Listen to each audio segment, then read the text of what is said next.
इस मूवी की स्टार्ट में हमें भविष्य का वक्त दिखाया जाता है, जहां पर इंसानों ने काफी ज्यादा तरक्की कर ली थी। उनकी टेक्नोलॉजी बहुत ही ज्यादा एडवांस थी, यहाँ तक कि उन्होंने फ्लाइंग कार्स भी बना ली होती हैं।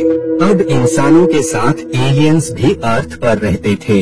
अब क्योंकि अर्थ पर इंसानों का ही राज था, जिस वजह से अर्थ पर रहने के कारण उन्हें इंसानों के बनाए हुए रूल्स यानी उसूल मानने पड़ते थे। जमीन पर एक ऐसा वे था से एलियंस अर्थ पर आ सकते थे, लेकिन वो उसी वे से वापस नहीं जा सकते थे, और अगर कोई भी फोर्सफुली वापस जाने की कोशिश कर तो वो मारा जाता था।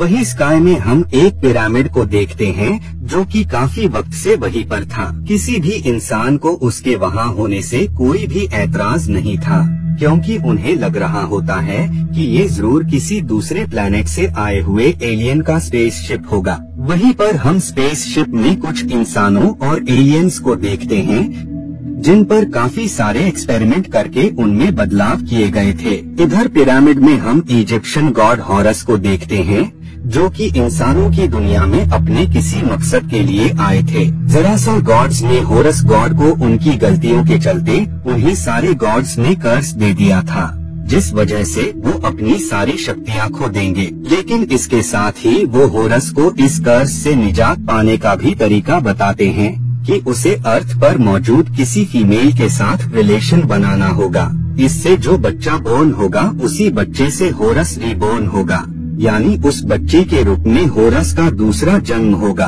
और उसे उसकी सारी शक्तियाँ वापस मिल जाएगी। लेकिन हॉरस को उस फीमेल की सर्च करनी होगी जो कि उसकी शक्तियों को बर्दाश्त कर सके, यानी बच्चे को जन्म दे सके। उसके पास काफी कम वक्त है। बाद में हॉरस उस शख्स की सर्च में निकल जाता है। इधर उन सब लोगों को दूसरी प्लेस पर लाया जाता है। वहीं पर एक साइंटिस्ट मौजूद होती है, जिसकी नजर जेल पर पड़ती है। वो साइंटिस्ट जेल पर एक्सपेरिमेंट करना चाहती थी, जिसके लिए वो वहाँ पर मौजूद सीनियर साइंटिस्ट से इजाजत भी मांगती है। सीनियर साइंटिस्ट अपनी असिस्टेंट को उस पर एक्सपेरिमेंट करने की इजाजत दे देता है। बाद में साइंटिस्ट जेल से उसके बारे में कुछ सवालात करती है, लेकिन शॉकिंगली जेल को अपने अतीत के बारे में कुछ भी पता नहीं होता है। उसकी बॉडी इंसानों से काफी डिफरेंट थी।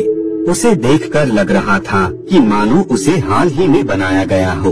इधर न्यूज में कुछ लोग प्रेसिडेंट पर इल्जाम लगा रहे होते हैं कि वो एलियंस पर इलीगल तरह से एक्सपेरिमेंट कर रहे हैं। इस न्यूज से प्रेसिडेंट काफी स्ट्रेस में आ जाते हैं, क्योंकि इस बात के प्रूफ लोगों के हाथ लग गए तो इससे उनका नाम खराब हो सकता था। वही सिटी में उन्हें पता लगता है कि उन्हें कुछ लोगों की डेड बॉडीज बरामद हुई है, जिनकी डेथ काफी अजीब तरीके से थी।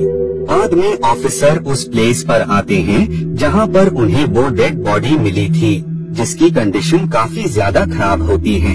लेकिन जिसने उन्हें मारा था, उन्हें उस कातिल के बारे में कुछ भी पता नहीं लग पाता है।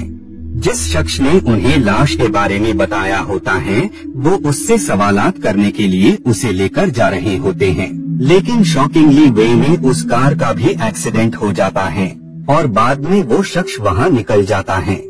लेकिन कुछ पलों बाद वो भी मारा जाता है। इधर साइंटिस्ट जेल को होटल में रूम दिला देती है ताकि वहाँ वो बेफिक्र होकर रह सके। बाद में जेल दूसरी प्लेस पर जाती है जहाँ वो जॉन नाम के शख्स से मिलती है। जेल पूरी दुनिया में सिर्फ इसी शख्स को ही जानती थी। वो जेल को बताता है कि उसे इस प्लैनेट के एटमॉस्फेयर काफी तकलीफ हो रही है, जिस वजह से वो ज्यादा दिनों तक अलाइव नहीं रह सकता है। इसीलिए उसे अब अकेले रहना सीखना होगा। इधर हम काफी सारे कैप्सूल्स को देखते हैं जिनके अंदर कैदियों को रखा जाता है, लेकिन सडनली वहाँ पर कुछ प्रॉब्लम हो जाती है, जिस वजह से कुछ स्लीपिंग चेम्बर नीचे गिरने लगते हैं। इस बात का पता जब ऑफिसर को लगता है तो वो लोग उन स्लीपिंग चैम्बर्स को चेक करने आते हैं। वहाँ पर उन्हें 2 चैम्बर्स में तो डेड बॉडीज मिल जाती है, लेकिन एक चैम्बर बिल्कुल खाली होता है। उसी दौरान वहाँ पर हॉरस आ जाता है और वो उस तीसरे मुजरिम के पास जाता है, जो कि वहीं पर ही लटका हुआ था। हॉरस ये समझ जाता है कि ये काफी ताकतवर शख्स हैं और ये उसकी पावर्स को बर्दाश्त कर सकता है। बाद में वो उसकी बॉडी के अंदर घुसकर उसे दूसरी प्लेस पर ले आता है। हॉरस इस बात से काफी ज्यादा खुश था कि आखिर फाइनली उसे वो शख्स मिल गया है जो कि उसकी पावर्स को बर्दाश्त कर सकता है। इससे पहले भी उसने कई बार ऐसा करने की कोशिश की थी, लेकिन वो लोग उसकी पावर को सहन नहीं कर पाए थे और वो मारे जाते हैं। यही वजह होती है कि अचानक से इतने सारे लोग अजीब तरीके से मारे गए थे। बाद में हॉरस उसे अपने मकसद के बारे में बताता है और इसके साथ ही वो उसके लिए पैर भी बनाता है, जिस वजह से न चाहते हुए भी उस शख्स को इजाजत देनी पड़ती है कि वो उसकी बॉडी को कंट्रोल कर सकता है। बाद में निकोपोल दूसरी प्लेस पर जाता है ताकि वहाँ पर वो उस लेडी की सर्च कर सके जिसके साथ वो इंटीमेट होकर अपने बेटे को बोर्न कर सके। उसी दौरान ही वहाँ पुलिस आ जाती है जो कि उस पर गन से अटैक कर देती है, क्योंकि निकोपोल की सजा अभी बाकी थी। जब तक वो अपनी सजा को पूरा नहीं कर सकता था तब तक उसे रिहाई नहीं मिल सकती थी। निकोपोल उन अटैक्स से खुद को सरवाइव करके वहाँ से निकल जाता है। इधर हम प्रेसिडेंट को देखते हैं जिन्होंने ही निकोपोल पर हमला करवाया होता है, क्योंकि उन्होंने जो इलीगल एक्सपेरिमेंट किए थे उसके बारे में निकोपोल को सब कुछ पता था, जिस वजह से वो उनके लिए बहुत ही बड़ा खतरा था। बाद में निकोपोल उस लेडी की सर्च में बार में जाता है जहाँ पर जिल भी आ जाती है। उसे देखकर हॉरस उसे बताता है कि यही वो शख्स है जो कि उसकी शक्तियों को बर्दाश्त कर सकती है। कुछ देर बाद उन लोगों में कॉन्वर्सेशन स्टार्ट हो जाती है और जल्द ही वो दोनों काफी ही अच्छे फ्रेंड बन जाते हैं। जिसके बाद निकोपोल जेल को छोड़ने उसके होटल में आता है तो यहाँ पर हॉरस का मकसद पूरा हो जाता है। नेक्स्ट डे जब जिल की आंख खुलती है तो उसकी नजर पेंटिंग पर जाती है जो कि पहले वहाँ पर मौजूद नहीं थी। बाद में वो पेंटिंग की जगह वॉशरूम के डोर में तब्दील हो जाती है। जिल निकोपोल से सवालात करती है कि आखिर वो कौन है और वो ऐसा कैसे कर पा रहा है, लेकिन निकोपोल उसकी बातों का कोई भी जवाब नहीं देता है और वो मरने की एक्टिंग करने लगता है, जिस वजह से जिल वहाँ से निकल जाती है। बाद में निकोपोल गॉड हॉरस पर काफी ज्यादा नाराज होता है कि तुम्हें जिल के साथ ऐसा कुछ भी नहीं करना चाहिए था। इधर हम उस शख्स को देखते हैं जो कि कल उन लोगों पर नजर रख रहा था। उसी दौरान ही एक एलियन उस पर अटैक कर उसे मार देता है और वो उसकी आंख के जरिए उन लोगों के बारे में सब कुछ जान लेता है।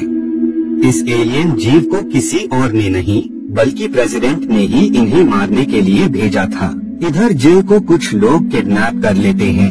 वो एलियन जिल को नुकसान पहुंचा पाता उससे पहले ही वहाँ गॉड हॉरस आ जाते हैं और वो अपनी शक्तियों की हेल्प से उन सब लोगों पर अटैक कर उन्हें मार देते हैं। बाद में वो जिल को लेकर उसी होटल में आ जाते हैं ताकि वहाँ पर वो सेफ रहे। नेक्स्ट डे जिल अपने उस साथी से मिलती है जो कि उसे बताता है कि उसका वक्त अब पूरा हो गया है और बहुत ही जल्द उसकी डेथ हो जाएगी। बाद में जिल वापस आ जाती है। इधर प्रेसिडेंट उन्हें मारने के लिए दूसरे पावरफुल एलियन को भेजते हैं जो कि जिल पर अटैक कर देता है, लेकिन ठीक वक्त पर निकोपोल वहाँ आ जाता है और वो लोग वहाँ से निकल जाते हैं। बाद में जिल अपने साथी से मिलती है। उसका साथी उसे लाल गोली देता है जिसे खाते ही वो अपने अतीत के बारे में सब कुछ भूल जाएगी और वो पूरी तरह ह्यूमन में तब्दील हो जाएगी, क्योंकि वो एनर्जी से बनी हुई थी। उसी दौरान ही वहाँ पर वो एलियन भी आ जाता है, जिस वजह से हॉरस उन्हें प्रोटेक्ट करने के लिए उस पर अटैक कर उसे मार देता है। बाद में वो निकोपोल को कुछ शक्तियाँ देकर वहाँ से निकल जाते हैं। इधर प्रेसिडेंट अपने लोगों के साथ उस पिरामिड के पास जाते हैं ताकि वो एलियन से माफी मांग सकें, जो कि वो उन पर एक्सपेरिमेंट किया करते।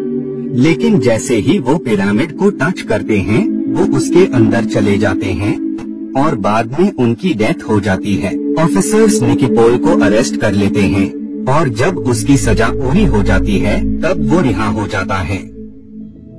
जिल ने भी बच्चे को जन्म दे दिया होता है जो कि कोई और नहीं बल्कि गॉड हॉरस का ही दूसरा रूप था।